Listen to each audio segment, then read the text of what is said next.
Hello everyone and welcome to this tutorial which is going to teach you about the basics of Premiere Pro. I'm going to show you what happens when you open the program and when you start your first project, how to import media and then put it into the timeline so we can edit. Then we'll do a bit of color grading, talk about how everything works together with the workspaces, and then we're going to actually export a piece of video that you could then upload to the internet. I've used loads of different editing software over the years, but the reason I choose Premiere Pro is because for me, along with all of the other Adobe Creative Suite, I find it the most powerful and best one to use, and as an editor it is way more intuitive and is way more powerful than the likes of iMovie and Final Cut. Obviously you can use those and there's nothing wrong with them depending on the level, but for me Premiere Pro really does do the business. Now it can be quite daunting when you first open up Premiere Pro. When I first got the program, I opened it, got the fear, closed it, opened it, got the fear, closed it. But honestly, it really is powerful and you don't need to be overwhelmed because you certainly don't need to use all of the features right away. To get up and running, there's only a few basic things that are really intuitive and really easy to learn. So with that being said, let's jump into it. Okay, here we go. So when we open up Premiere Pro, this is the first window that will greet you.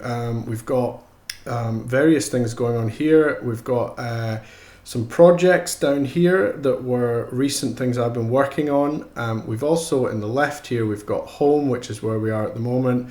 We've got Learn, which is some tutorials that Adobe have made themselves. So these will be great tutorials, check those out. And we've got sync settings. We're not going to alter that or get into that. We're just going to go back to Home and we're going to hit New Project. Then you'll be brought to this window. We're going to call this Lesson 1. And then we've got the location here. And this is fairly important because I have everything synced to an external hard drive, and I would recommend doing this because it just keeps your computer's hard drive free for programs and for operating basically. So I currently have an external hard drive which is called Jennings Film, and I have everything going into Premiere Pro here. So essentially click on the browse. It's going to bring up this window where you can select which folder and then where it's going to be. So mine is going to go into Premiere Pro and it's got this subfolder 11.0. It's just the one I've always had. I'm going to choose that. So this lesson 1 and everything associated from the Premiere Pro end is going to go into that on my external hard drive. We're going to leave this time code, leave the audio, leave the capture right now, and we're just going to click OK. And this brings us into Premiere Pro itself. So it looks very daunting, I'm sure, to many people. When I first opened Premiere Pro, for the first few weeks, I just opened it and closed it and opened it and closed it because I was daunted. This was many years ago now, but it's actually quite simple and it makes loads of sense once you learn it. So don't be afraid, as I said earlier. Now obviously Premiere Pro has amazing features and it's very complex, or it can be very complex, but you don't actually really need to use most of it to make a video. So that's what we're going to talk about today.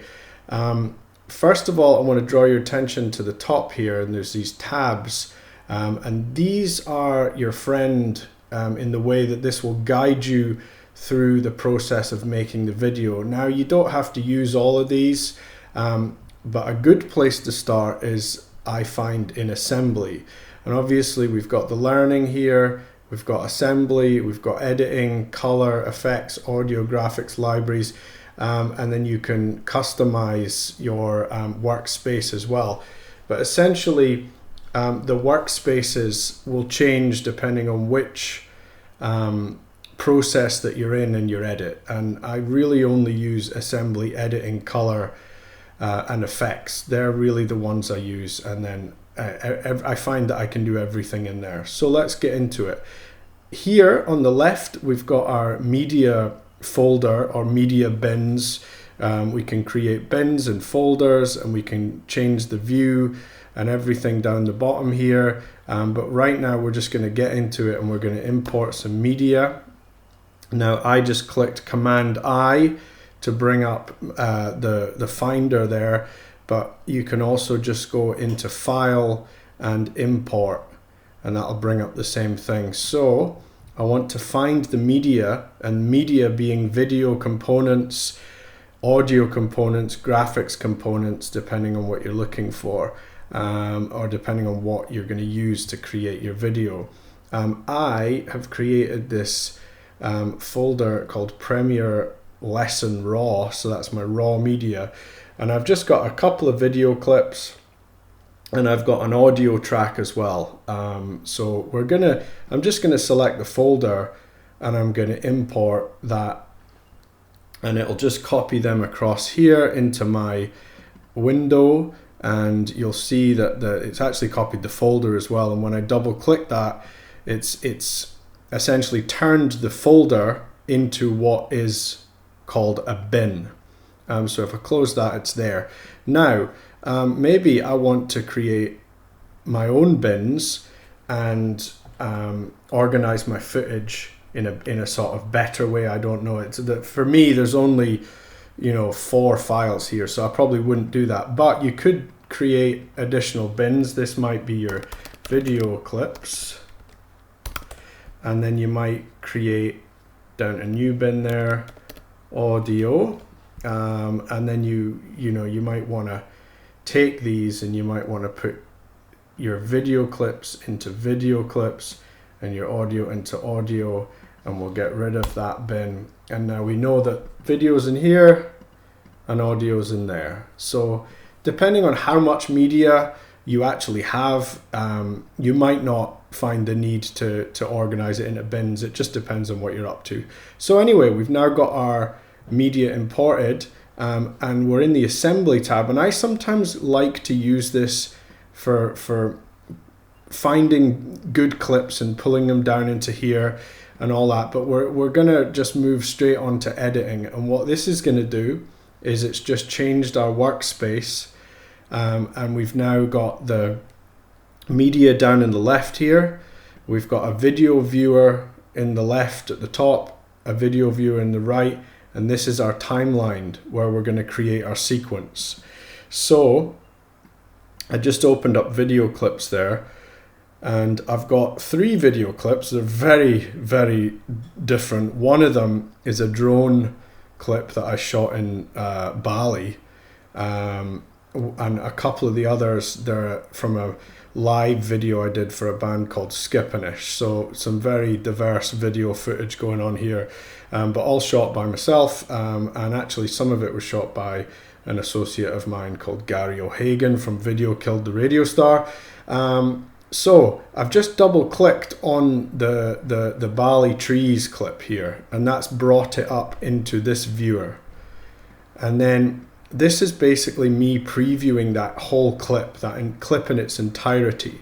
So I don't necessarily want the entire clip in my sequence, and I'm just going to show you how to create a sequence by simply dragging the video footage into that. So I've selected this here with this tool, which is called Mark In, and I can scrub along, as you'll see.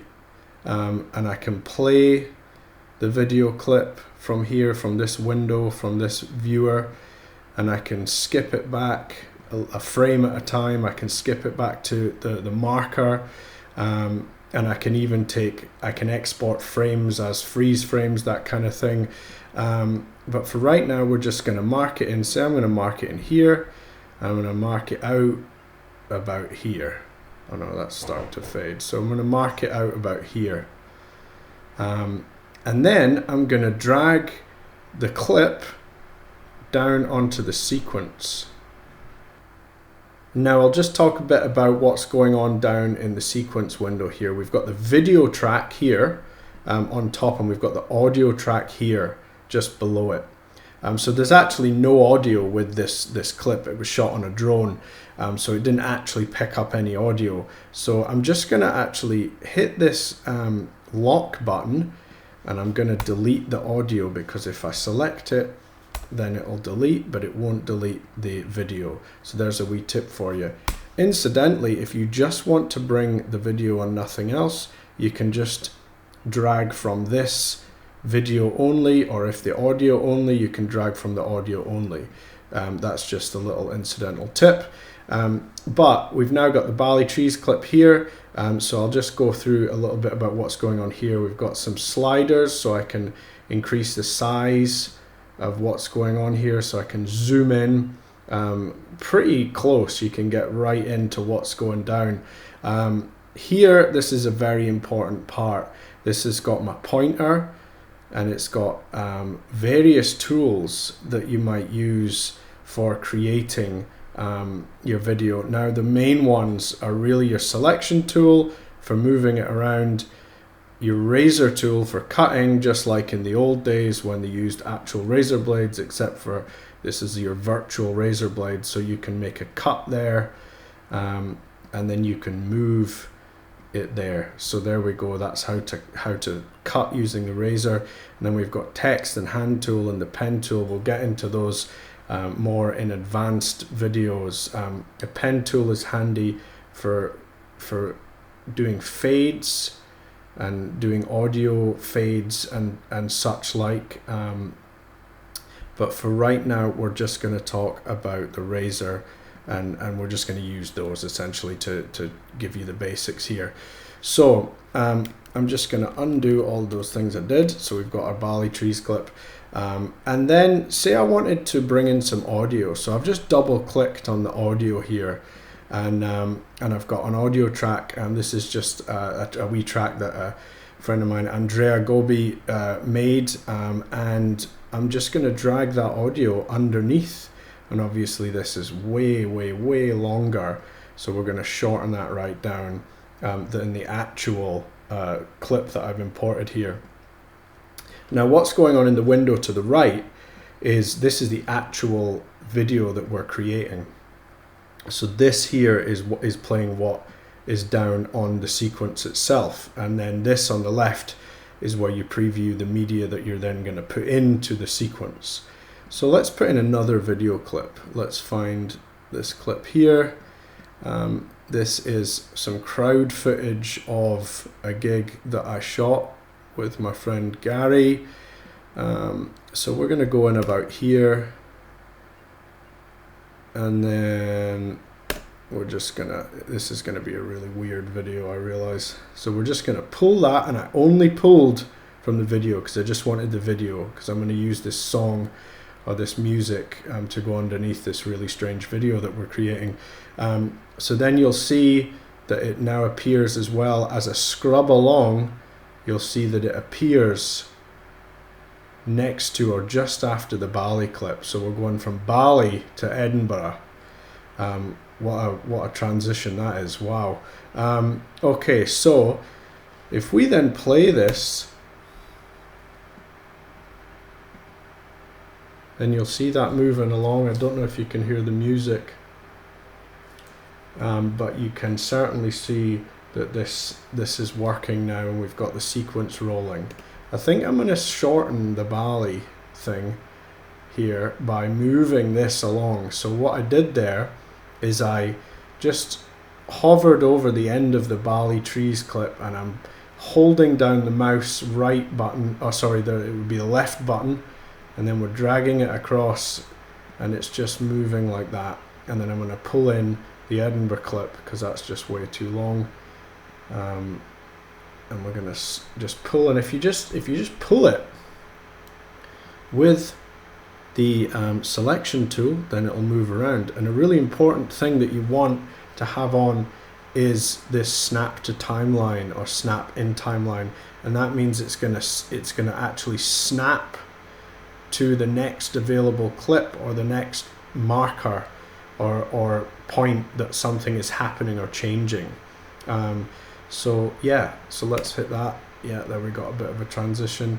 It's on a gimbal, that, but it's still a bit shaky. Okay, now we'll select our third video clip, which is actually the band playing, and the crowd at the gig. and we'll put that in. Maybe I'll just want the crowd, so again, mark in, I'll scrub along, and then I'll mark out, and I'm just going to take the video down into the timeline. And there we go, we've got this amazing video taking us from Bali to Edinburgh into the gig. So I've got 3 video clips there, and let's make them all roughly the same length. And we'll just pull this music in. So here I have my video with some music on an audio track here. I just want to show you some basic transitions. I'm going to move it out a little bit, and then I'm going to zoom in at the beginning here, and I'm going to add a transition. Now if you hover over and do a right click, it'll bring up a thing called Apply Default Transitions, and that is just a simple cross dissolve. So it's just going to fade it up like that. Maybe we'll do a longer fade, and then we're going to do the same on the audio here, because I want the audio to fade in. I'm sure you already made it fade in, but we'll just put a wee fade. And to be honest, I don't really mess with a lot of transitions. I just basically do straight cuts most of the time, because that really is all you need, is a straight cut. So we're gonna just apply these fades in at the end, just to give it. There we go. Okay, basic fade. So there we've got our video. So say that we've just done a crazy complicated edit and we're ready to move along to the color correction or the color grading part, the color grading workspace. So again, we move up to the top. We're going to move into here, and all that happened is that this part, the editing part, got moved along to the side a bit, and it brought up the Lumetri color window or panel, and this is what we're going to work with to color grade and color correct. And we're just going to do some basic stuff here. So I'm going to go and get my selection tool, and then I'm basically going to go into basic correction. And these clips aren't really going to match. This was shot on a drone that was using a GoPro, and this was shot on a Sony DSLR. So I mean, we're not going to, well, these 2 clips will match, this one and this one, but the Bali one is going to be a struggle, but it doesn't matter because this is just for learning purposes. So I'm going to bring down the exposure a little bit because it's a bit, just only a little touch. Bring the contrast up. This clip has probably already been color corrected. Bring the highlights down, shadows up a little bit maybe, but you know, color grading is a whole other lesson or a whole other course really. I'm not going to do anything else to that, but this is where we can really get creative with the coloring. So I've just sorted the Bali trees clip, and then I'm going to select the next clip, and I'm going to do some color correcting to this, or color grading. Exposure is fine. I'm going to pull the contrast up, I'm going to pull the highlights down, I'm going to pull the shadows up a touch, the blacks down, and then I'm going to show you how to do this nifty little thing. We're going to copy what we've done. So we're going to come up to edit here, and we're going to copy. So we've got the clip selected, and we've hit copy, and then we're going to go here, and we're going to go select the next clip from this one to this one, and then we're going to paste attributes. And so everything else is deselected except effects and Lumetri color. And now that is going to paste over everything that I've just done in this clip, so it's going to look consistent. Now, obviously, this clip is lit completely differently, so I would need to do further work on the coloring here, essentially because it's lit, as I say, completely differently. But for purposes of learning, that is a great way to get a fluid look across your video, providing that you're pasting color grading from a clip that was lit and had the same look, same time of day, etc. as your clip before that you pasted it from. So I'm pretty happy now that I can say that we are good to go. So we've gone from assembly, pulling in and importing the clips, we've gone to editing and put together a sequence, and this is from 2 different cameras, and there's those 3 clips and an audio clip here, and then we've color corrected it, color graded it a little bit rather, and now we have looked at some effects, but we're not going to add anything, and we're going to export this clip. Graphics is here, audio's here. We're not going to mess with graphics today. We're just going to export this clip. So to do that, we're going to go here with our cursor, and I'm going to just go to just before it, and I'm going to right click, and I'm going to go mark in, and that's my in point for my exporting. And then I'm going to go here to the end. I'll zoom in a little more, just to the end here, and we're going to mark out. So that's the in and out points. So it's going to export everything, or bounce export, whatever you want to call it, everything that's in between those 2 markers. Okay, and then this wonderful video will be exported from here, from file. So we go up to file, down to export, across to media. That will then open up this exporting window, and we've got all sorts going on here, but I'm just going to walk you through doing a typical high definition export for the internet, for web. So we're going to leave selected H.264. That is a codec, a video codec. Now H.264 is probably what you're going to use for everything online. There's all sorts of going on here for all sorts of things, but we are just going to go H.264. We're going to go down to preset, and we're going to go down to high quality 1080p HD. Now you'll see this overwhelming list of things, and you could export it YouTube full HD. I don't think this was shot in 4K, so it wouldn't make any odds to do that. But for this purpose, we're just going to go high quality 1080p. It's a pretty standard. Most cameras will be able to deal with shooting something in 1080p at HD. So we're going to go with that, and it's going to work just fine. And we're going to export it to my desktop. I always export videos to my desktop because I know they're going to go there, and then from there they can move around and they can go anywhere I want into any folder, but I know that it's just going to go to the desktop. So lesson 1 is what I'm going to call it. I'm going to hit save. So that's just telling it where it's going to go. We're going to export the video and the audio, and we are going to go down here, and everything looks good. 1920 by 1080p. So that's the width and the height and the resolution. And then I'm going to hit render at maximum depth. So we're going to do some things here. We're going to leave this alone. Frame rate's going to get left. We're not going to talk about frame rates or anything today.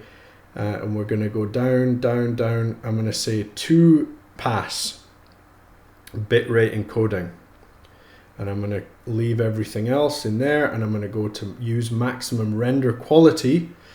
And then we're going to leave everything else, and this is going to give us a solid high definition video from the export. Now, this is an important thing to pay attention to, your estimated file size. Really short video, so it's 38 megabytes. I mean, yeah, you could obviously, if you increase the quality and everything else, the length of the video, etc., it's going to pull that up even further. That's a very small video file size, to tell you the truth. An average video file size for an HD project that is maybe 5 minutes long would be anywhere between 600 megabytes to 800 megabytes potentially. So we're good to go. We're going to hit export, and then it's going to say encoding Bali trees. That's just because that's what the sequence is called. We're not going to get into sequence settings right now. We're just going to wait for this to bounce. Okay, now we've successfully exported the video. I'm going to minimize, and there it is. Lesson 1 MP4 That is what we just created, and that is what we just exported. It's a very strange video, but it is ready to be uploaded onto the internet and for the world to see it. Thanks so much for watching. Please do subscribe to my YouTube channel so you can get all of my latest updates, lessons, tutorials. Give the video a thumbs up if you liked it. Until next time, take care.